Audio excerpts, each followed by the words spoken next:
A very good morning, entrepreneurs from around the world, and every single one of you guys who are following me on my specific journey. I'm here to share some thoughts with you with regards to this whole COVID situation. I'm actually sitting here at my home in my patio, and I get to enjoy the view. I get to enjoy the pool and the beautiful sunny day. But I thought, okay, you know what? Seeing that we are all of us adopting the so-called new normal, I think it is important for me to start sharing some information, some wisdom that I have prepared to share with you guys. So I'm going to go through a few questions that were asked to me. And by the way, I'm drinking a very nice tea, and the concoction, or actually the combination in this tea, is I've put in ginger, I've put in garlic, I put in honey, I put in some tea, and the whole point is here to obviously boost our immune system. So I'm going to go through a few questions to help you guys understand exactly my journey as an entrepreneur, but also what I'm doing on my side to respond to this whole COVID situation. So the first question I'm going to go through is, how has the COVID-19 impacted entrepreneurs in the formal and informal sector, right? So that's a very important question. I think that for all of us, we are somehow affected by the COVID-19 situation. Every single business has been impacted. The economy is going down, not only in South Africa, but around the world.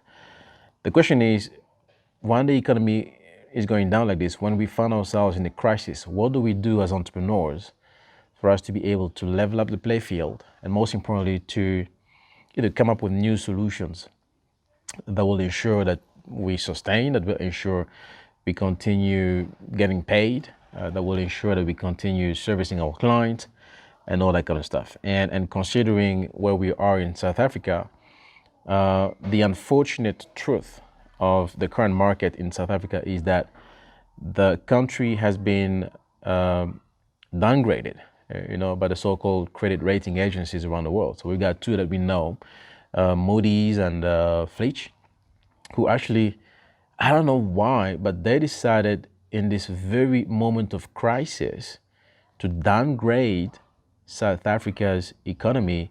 The rand is really devalued. I mean, for the first time, we almost, if not hit about 20 rand for a dollar.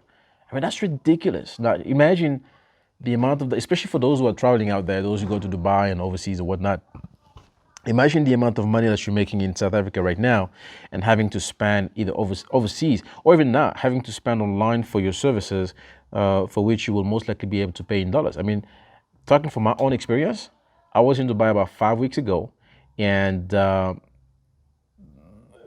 soon as I came back, 5 or 6 weeks ago, no, actually 7 weeks ago now, but as soon as I came back, and Moody's actually decided to downgrade the economy, to downgrade the country's rating, I was directly affected, because now what am I doing? I'm losing about 30% or 40% for each one of my international transactions. So let's say $10,000 that was probably about 140,000 rand would now cost me 60,000 rand more. And that's ridiculous, okay? So obviously we are all impacted, and nobody is escaping from this, guys. Nobody. It doesn't matter. The rich, the poor, the median guys, the everybody's affected. I don't care who you are. I don't care what business you run, but everybody's affected by this pandemic, this COVID situation. So, but it also gives us an incentive to figure out exactly what we can do as entrepreneurs.